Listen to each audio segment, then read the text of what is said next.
इसीलिए हम कहते हैं संकल्प क्यों करते हो। पता नहीं शाम तक जीवित रहें कि ना रहें, हमें भरोसा नहीं, तो हम संकल्प क्यों करें। भाई मैं ये करूंगा, ये संकल्प तो वो करे जिसको कल का भरोसा हो। अपने लोग तो ऐसे मृत्यु लोक में है कि अगले सेकंड का भरोसा नहीं।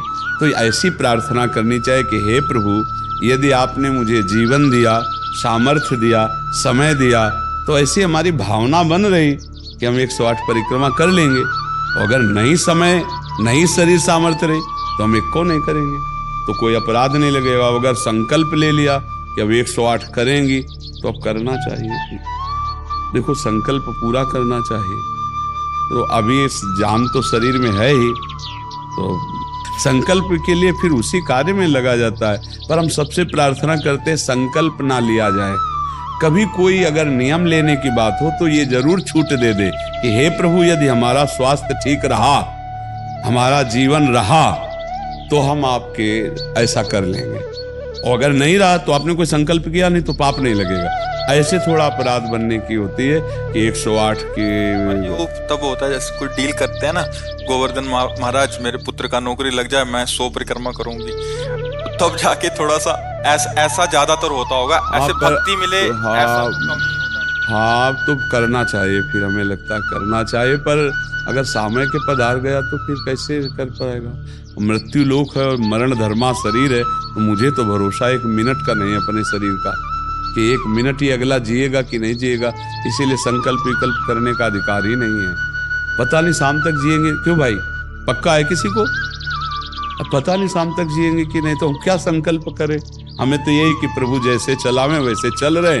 परिक्रमा करवा दिया, परिक्रमा करने बैठे बैठे राधा राधा जप रहे, मांग के खा लिया, भगवान के भरोसे बाबा जी। ऐसे गृहस्थी में अपने धर्म कर्म किए, जब समय मिला तो परिक्रमा कर गए। अच्छा, प्रार्थना करना स्वामी से कोई गलत बात नहीं कि हमारे बच्चे की नौकरी लग जाए, हमारा काम बन जाए, जरूर करो। भगवान से नहीं करोगे तो किससे करोगे? करना चाहिए। पर ये करके कि हमारी कामना पूर्ण कर दो, हम इतना करेंगे, फिर बंधन हो जाएगा। हम इतना क्यों करें, तुम्हारी परिक्रमा करेंगे हमारा काम पूर्ण। स्वार्थी हो क्या? हमारे पिता हो, हमारे स्वामी हो, हमारी जरूरत है, मांग रहे कि प्रभु हमें एक संतान दे दो, हम आपको कुछ करेंगे। ये हम में बस नहीं, हमारे पास तो जो कुछ दिया हुआ सब आपका है नाथ। स्वाभाविक 108 परिक्रमा लग जाए, कोई बात नहीं।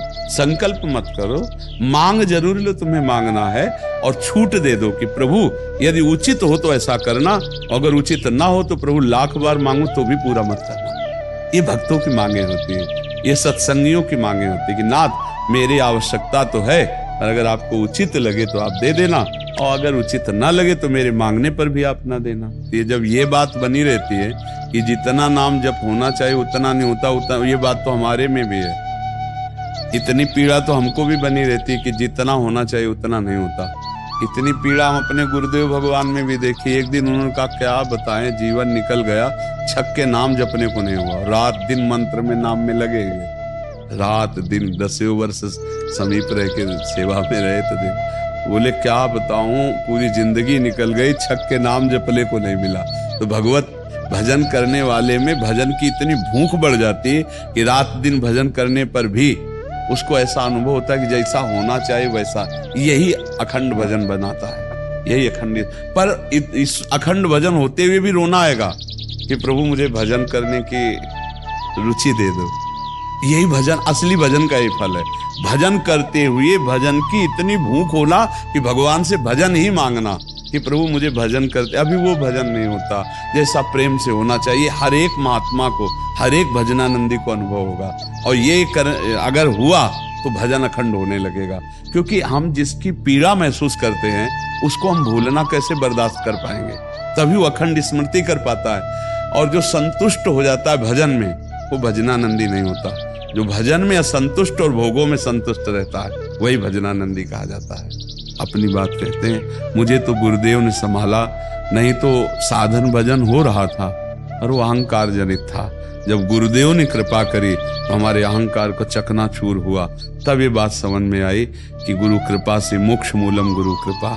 गुरुदेव भगवान साक्षात करुणा में प्रियालाल के स्वरूप हैं। वो जब कृपा करते हैं तो अहंकार नष्ट हो जाता है, और अहंकार नष्ट होते ही दैन्यता आ जाती है। और प्रियालाल को दैन्यता बहुत प्रिय है, और वो दैन्यता कृपा से ही आएगी और गुरु के चरणों में आसक्त रहो। देखो, हम आपको गुरु महिमा की एक बात बता दें, जब हम कोरा कागज होकर गुरुदेव के चरणों में समर्पित होते हैं तभी हमारी हृदय में लिखा पढ़ी सही होती है। हम लोग क्या होते हैं, पूरा कागज रंगे हुए पहुंचते हैं और अपनी बुद्धि लड़ाते हैं गुरुजनों पर, इसीलिए हमारा काम बन नहीं पाता। यदि हम बच्चा बन के गुरु के चरणों में जाएं, जैसा बोले वो और वैसा करने लगे, तो गुरु को भी पता नहीं चलेगा। ऐसे शिष्य की उन्नति हो जाएगी अध्यात्म की, क्योंकि उसने उनको भगवान माना है। देखो, एक हम प्रसंग कई बार सुना चुके हैं। एक उड़िया बाबा ने सुनाया था प्रसंग कि एक बंगाल के भगत के मन में आया कि मैं गुरु बनाऊं। तो एक प्रसिद्ध थे काली के उपासक, उनके पास गए और वो मदिरा पीते थे, वो जानते नहीं थे, वो मदिरा पिए हुए बैठे हुए थे। तो उन्होंने कहा, गुरुदेव मैं आपको गुरु रूप से वरण करता हूं, मुझे मंत्र दे दो। तो शराब के नशे में लड़खड़ाते हुए मंत्र बोले, तो अशुद्ध मंत्र और अशुद्ध अवस्था, पर वो सीधा सरल भक्त भगवान मान के गुरु की छवि लेके पूजा में रख के और मंत्रानुष्ठान, अशुद्ध मंत्र। 1 साल ही हुआ कि माँ भद्रकाली प्रकट हो गई, काली, और उनका बेटा तेरा गुरु ढोंगी है। तो उनका माँ, पहली बात तो आप गुरु को ऐसा ना बोले, गुरु हमारे परब्रह्म है, आप ऐसा ना बोले। बोले, बेटा तो बहुत सरल है, जानता नहीं, वो शराब पीता है और जो मंत्र दिया ना वो अशुद्ध है। माँ ने कहा। तो उनका, माँ अब तो और विश्वास आपकी बात पे नहीं रहा। अगर गुरु ने अशुद्ध मंत्र दिया होता तो तुम 1 साल में आ गई, कैसे आ गई? बोले, बताने आई हूं कि मंत्र अशुद्ध है। तो उनका, माँ मैं अपनी गुरु निष्ठा और गुरु मंत्र को नहीं छोड़ सकता, आप जाओ। तो उनका बेटा, मैं तुम्हारी गुरु भक्ति पे प्रसन्न हुई और आज से मेरे सिद्ध करने का मंत्र यही होगा जो अशुद्ध मंत्र है। ऐसा गुरु भाव किया जाता है। गुरु को परब्रह्म साक्षात माना जाता है। परब्रह्म में दोष दर्शन नहीं होते, दोष हमारी बुद्धि का है। अगर बुद्धि का दोष निकाल दे तो देखो, मत्ता परतरम नान्यत किंचिदस्ति धनंजय, भगवान कह रहे मेरे सिवा कोई और है नहीं कि हम गुरु को दोष दर्शन में देखें। कहीं ना कहीं हमसे त्रुटि हो रही। हमें घोर पापी में भी भगवान देखना है, तो गुरु में भगवान देखने में क्या बात है? विचार करके देखिए, जब हम गुरु में भगवान देखते हैं तो अपना समर्पण करते हैं, और जब वो हमारे साथ उल्टा व्यवहार करते हैं और हम सह जाते हैं तो हमारा अहंकार नष्ट हो जाता है। वहीं रहकर उसको चोट पहुंचने दो अहंकार को, और अहंकार जब मिटिया मिट हो गया तब कृपा उदय हुई, तब समझ में आया को साक्षात परब्रह्म गुरुदेव हैं। गुरुर ब्रह्मा गुरुर विष्णु गुरुदेव महेश्वरा, गुरु साक्षात परब्रह्म तस्मै श्री गुरु। गुरु में भगवान बुद्धि करना बहुत कठिन बात है, सबसे कठिन बात विश्व में, समझ लो। गुरु में परब्रह्म बुद्धि करना, और गुरु में परब्रह्म बुद्धि नहीं तो कुछ भी कर ले अहंकार नष्ट नहीं होगा। ये हम खुली बात कह रहे। गुरु ही एक वो खिलाड़ी है जो हमारे अहंकार को मिटिया मेट कर दे सकते हैं, दूसरा नहीं। इसीलिए ध्यान मूलम गुरु मूर्ति, पूजा मूलम गुरु पदम, मंत्र मूलम गुरु वाक्यम, मोक्ष मूलम गुरु का चरणामृत पियो, गुरु की चरण रज लगाओ और गुरु के आगे एक तुच्छ सेवक की तरह रहो, अभी दैन्यता आ जाएगी। अगर गुरु में दोष दर्शन होने लगे तो हट जाना चाहिए, और दूर से उनको परब्रह्म मान के बिना निंदा किए उनके द्वारा बताई हुई उपासना में रत हो जाए तो उसका परम कल्याण हो जाएगा। दूसरा गुरु बनाने की जरूरत नहीं है। परमात्मा प्राप्ति के लिए गुरु कृपा ही। हम तो आपको हाथ उठा के कहते हैं कि गुरुदेव की कृपा के बिना एक कदम नहीं चल सकते, एक कदम भी नहीं चल सकते। हम जैसे भूमि में ही कदम रख सकते हैं, ऐसे हम जीवित हैं, परमार्थ में चल रहे हैं तो केवल अपने गुरुदेव की कृपा से चल रहे हैं, किंचन मात्र कुछ नहीं। केवल वो ऐसे पकड़े हुए हैं तो हम चल रहे हैं, अगर वो ऐसे छोड़ दे तो धम्म से गिर जाए। गुरु कृपा ही केवलम, गुरु कृपा है। वो दैन्यता गुरु कृपा से आती। महाराज जी, धन्य भाग है आपकी कि आप दैन्यता चाहते हैं। हाँ, परम कृपा है वैष्णव आचार्यों की। बस चुपचाप चलते रहिए, किसी की निंदा मत करना और किसी के दोष दर्शन मत करना, बस इसी से दैन्यता आ जाएगी। और दैन्यता में रोना आता है, जैसे अब आपका दैन्यता में रोना आता है कि मुझ जैसे अधम पर इतनी कृपा श्री कृष्ण की, महाप्रभु की, गुरु की, तो वो हृदय निर्मल होता चला जाता है। जब रुदन होता है ना प्रभु के, उसमें इससे ज्यादा और किसी तीर्थ में नहीं पवित्रता है जितनी रुदन में पवित्रता है। हाँ, रुदु सुस्वरम राजन कृष्ण दर्शन लालसा, जब अपने प्यारे प्रभु के लिए रोना आता है तो हृदय निर्मल, तार तार निर्मल हो जाता है। और कबीर दास जी कहते हैं कि बिन रोए किन पाइया प्रेम प्यारा मीत, कबीरा हंसना छोड़ दे रोने से कर प्रीत, बिन रोए किन पाइया प्रेम प्यारा मीत। पर भगवान की 3 प्रकार की लीला है, एक है सृजन और एक है पालन और एक है संहार, और तीनों लीलाएं होंगी, पक्का होंगी। जैसे सृजन जरूरी है, पालन जरूरी है, ऐसे विनाश भी जरूरी है। तो देखो, इस शरीर को कहा गया विनाशी और इस लोक को कहा गया मृत्यु लोक।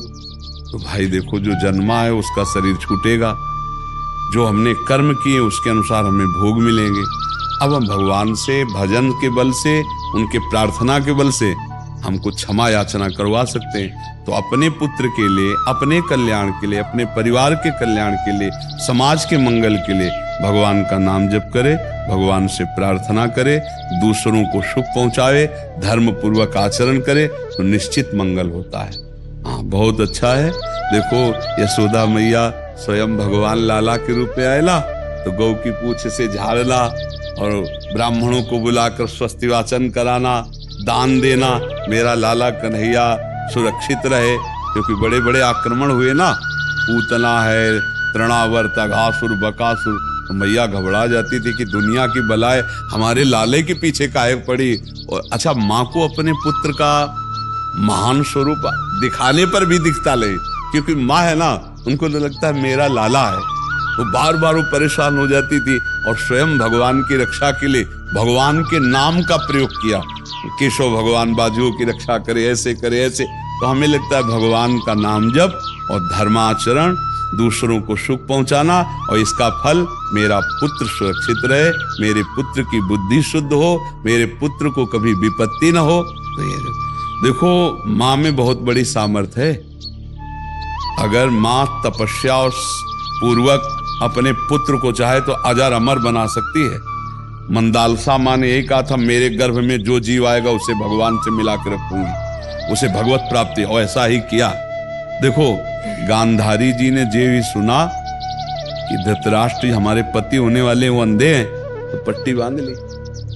जब ये समय आया कि अब युद्ध होगा ही पक्का, तब गांधारी जी ने कहा, बेटा मैं तुम्हें बहुत प्यार करती हूँ, तू मेरा बेटा है, पर भीम के सहयोगी श्री कृष्ण तू मारा जाएगा, इसलिए जा, तू नग्न होकर मेरे सामने आ जा, मैं पट्टी खोलती हूँ, तेरा शरीर वज्र का हो जाएगा, मृत्यु ही नहीं होगी तेरी।